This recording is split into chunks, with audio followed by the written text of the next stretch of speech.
اعوذ باللہ من الشیطان الرجیم بسم اللہ الرحمن الرحیم صلو علی الحبیب اللہم صلی علی سیدنا و مولانا محمد وبارک وسلم وصلی علیہ وَهَذَا كِتَابٌ أَنزَلْنَاهُ مُبَارَكٌ فَاتَّبِعُوهُ وَاتَّقُوا لَعَلَّكُمْ تُرْحَمُونَ أَن تَقُولُوا إِنَّمَا أُنزِلَ الْكِتَابُ عَلَى طَائِفَتَيْنِ مِنْ قَبْلِنَا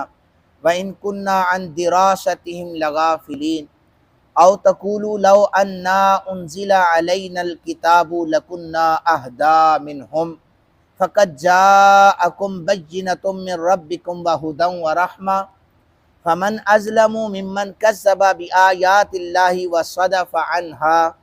سنجزی الذین یصدفون عن آیاتنا سوء العذاب بما کانوا یصدفون۔ صدق اللہ العظیم۔ ترجمہ سماعت فرمائیں۔ اللہ عز و جل ارشاد فرماتے ہیں، اور یہ کتاب جس کو ہم نے نازل کیا ہے برکت والی ہے، لہٰذا تم اس کی پیروی کرو اور ڈرتے رہو تاکہ تم پر رحم کیا جائے۔ یہ کتاب اس لیے نازل کی ہے کہ کہیں تم یہ نہ کہو کہ ہم سے پہلے صرف 2 گروہوں پر کتاب نازل کی گئی تھی اور بے شک ہم اس کے پڑھنے پڑھانے سے غافل تھے، یا تم یہ نہ کہو کہ اگر ہم پر بھی کتاب نازل کی جاتی تو ہم ان سے زیادہ ہدایت یافتہ ہوتے۔ لو اب تمہارے پاس تمہارے رب کی طرف سے روشن دلیل آ گئی ہے اور ہدایت اور رحمت، تو اس سے زیادہ کون ظالم ہوگا جو اللہ کی آیتوں کی تکذیب کرے اور ان سے اعراض کرے۔ ہم ان قریب ان لوگوں کو برے عذاب کی سزا دیں گے جو ہماری آیتوں کی تکذیب کرتے تھے کیونکہ وہ اعراض کرتے تھے۔ یہ ان آیات کا ترجمہ ہے۔ پچھلے جو ہمارے دروس گزرے ہیں ان میں پہلے تو 9 حرام چیزوں کا ذکر ہوا۔ یہود و نصارہ خود سے جو چیزیں حرام کر دیتے تھے، اللہ عز و جل نے اس کتاب مبارک میں ساری چیزوں کو بیان کر کے فرمایا یہ کتاب ہم نے جو نازل کیا یہ برکتوں والی کتاب ہے، اگر تم نے اس کی پیروی کی، تم اس سے ڈرتے رہے، اللہ اپنی رحمت کا نزول تم پر فرمائے گا۔ یاد رکھیں یہ خطاب اہل عرب سے ہو رہا ہے، اور اہل عرب وہ مخاطب تھے، پہلے مخاطب تھے، لیکن اس کے بعد یہ پوری تو انسانیت ہے اس کے لیے خطاب ہے جو قرآن پاک سے اعراض کرتے ہیں، جو قرآن پاک سے دور بھاگتے ہیں، یہ ان کے لیے بھی خطاب ہے۔ لیکن اس کے پہلے مخاطب کون ہیں؟ اہل عرب تھے۔ اب وہاں پر اس شبے کو بیان کیا گیا کہ اہل عرب اگر قرآن پاک نازل نہ ہوتا تو اہل عرب کہتے کہ دیکھیں ان پر تورات نازل ہوئی، انجیل نازل ہوئی، اگر ہمیں کوئی کتاب ملتی تو ہم ان سے زیادہ ہدایت یافتہ ہوتے۔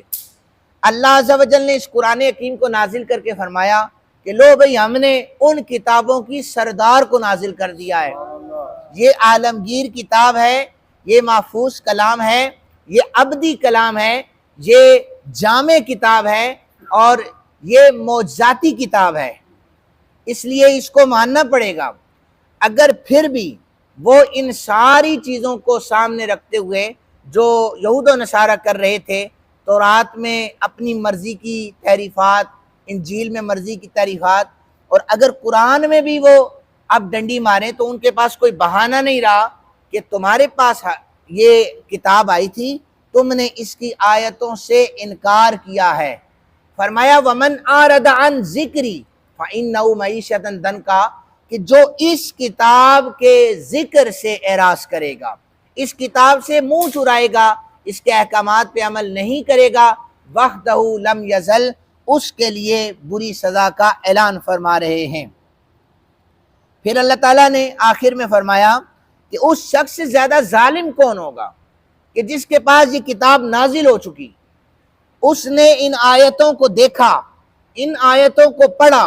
علماء نے بیان کیا، مفسرین نے اس کی تفاسیر کر کے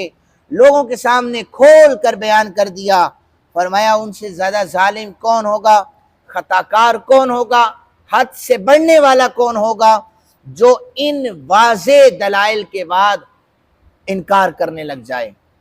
اور فرمایا کہ جو اس کتاب سے تکذیب کرے، اس سے اعراض کرے، اللہ عز و جل ان قریب جھٹلانے والوں کو دوزخ میں سخت ترین عذاب میں مبتلا فرما دے گا، اس لیے کہ اللہ کی واضح نشانیوں کا انکار کر رہے ہوتے ہیں۔ اللہ تعالیٰ سے دعا ہے ہم سب کو احکامات قرآن کے مطابق زندگیاں گزارنے کی توفیق عطا فرمائے۔ ما علینا الا البلاغ المبین۔